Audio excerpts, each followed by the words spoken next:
बात करेंगे ट्रिग्नोमेट्री के बारे में। पिछली क्लासेस में आप ट्रिग्नोमेट्री के बारे में बेसिक बातें पढ़ चुके हैं। ट्रिग्नोमेट्रिक आइडेंटिटीज के बारे में आपने पढ़ा है। थोड़ा सा मैं उसको रिवाइज करूंगा।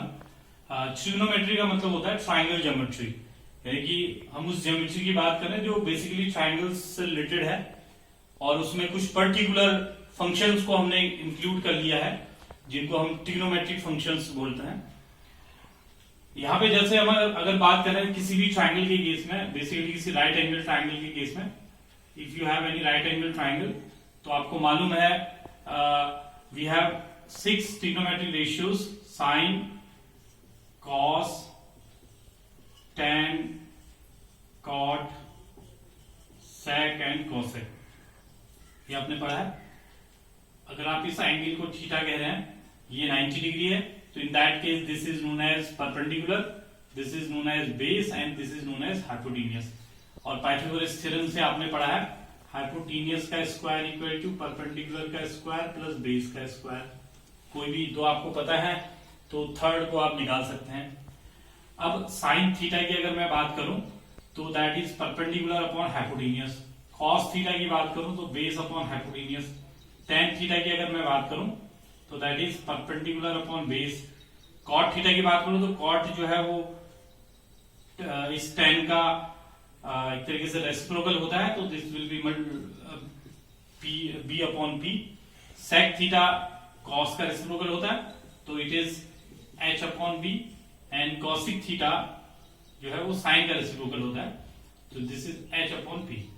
तो ये कुछ ट्रिग्नोमेट्रिक रेशियोज हैं। इसके अलावा कुछ आइडेंटिटीज भी हैं, कुछ रिलेशंस भी हैं आपस में इन ट्रिग्नोमेट्रिक रेशियोज के, जो आपने पढ़े होंगे।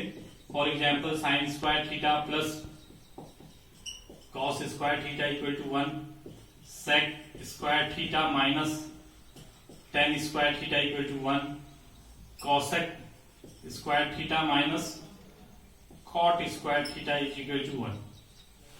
आपस में भी आप देखें, अगर आप टेन थीटा को देखें, अगर साइन को कॉस से डिवाइड कर देंगे तो you will get tan theta, तो that means sine tan theta equal to sine theta upon cos theta. तो कॉट इसका उल्टा हो जाएगा, ये आपको समझना होगा। तो इन ट्रिग्नोमेट्रिक रेशियोज का आप यूज कर सकते हैं ट्रिग्नोमेट्रिक रेशियोज, और उसके बाद इन कुछ फॉर्मूलों का, आइडेंटिटीज का आप यूज कर सकते हैं। इसके अलावा कुछ और फॉर्मूला है, जैसे एंगल सम के लिए आप यूज करते हैं sine of A plus B is equal to sine A cos B plus cos A sine B. अगर यहां पे माइनस होगा तो in that case this will become minus. Cos के केस में cos A plus B that is cos A cos B minus sine A sine B. लेकिन अगर यहां माइनस होगा तो इधर प्लस हो जाएगा। टेन के केस में अगर मैं बात करूं टेन ए प्लस बी, तो that is tan A plus tan B upon 1 minus tan A tan B. यहां पे अगर माइनस होगा तो ये भी माइनस हो जाएगा और ये प्लस हो जाएगा, चेंज हो जाएगा sine. Cot A plus B की बात करूं तो this will be cot A cot B minus 1 upon cot B plus cot A. यहां माइनस हो गया तो ये प्लस हो जाएगा और ये माइनस हो जाएगा। तो इस तरीके से कुछ ये एंगल सम वाली आइडेंटिटीज हैं।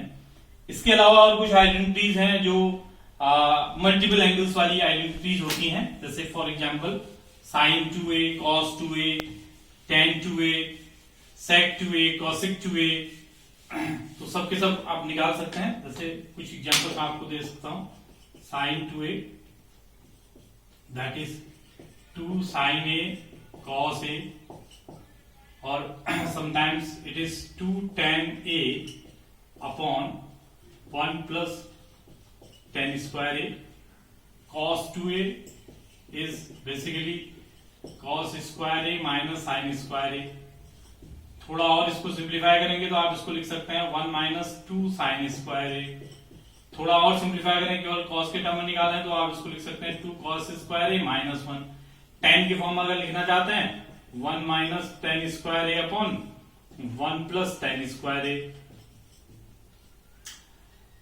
फिर tan 2a, तो tan 2a की बात करें तो 2 tan a upon 1 minus tan square ए।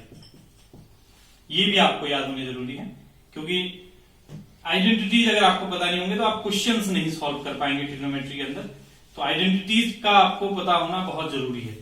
जब तक आपको आइडेंटिटीज नहीं मालूम है तो आप नहीं क्वेश्चन सॉल्व कर पाएंगे, तभी आप उनको अप्लाई कर पाएंगे जब आपको याद होंगे या आपने लर्न किए होंगे। Sine 3a 3 sine a minus 4 sine cube a cos 3a 4 cos cube a minus 3 cos a. इस तरीके से भी आइडेंटिटीज हैं। तो अल्टीमेटली अगर आपने आइडेंटिटीज याद की हैं तो उनको आप अप्लाई कर पाएंगे, तो आपके क्वेश्चंस में आपको मदद करेंगे। ये मेरा कहना है। तो फर्स्ट स्टेप आपका आइडेंटिटीज का ही है ट्रिग्नोमेट्री के अंदर।